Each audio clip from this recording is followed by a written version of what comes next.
చంద్రబాబు నాయుడు గారు, పవన్ కళ్యాణ్ గారు, బీజేపీ కూటమి ప్రభుత్వం రాగానే మెగా డిఎస్సిని అనౌన్స్ చేస్తామని చెప్పేసి చెప్పారో దానికి అనుగుణంగా 16,347 ఉపాధ్యాయుల పోస్టుల నియామకానికి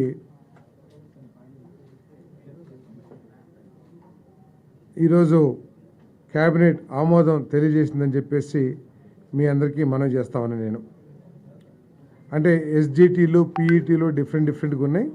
అంతేకాకుండా అన్ని స్కూల్స్కి సంబంధించి ట్రైబల్ వెల్ఫేర్ కానివ్వండి, లేకపోతే గవర్నమెంట్ స్కూల్స్ కానివ్వండి, అన్నిటికీ సంబంధించి ఈ 16,347 పోస్టులు అని చెప్పేసి మీకు మనవి చేస్తా ఉన్నాను.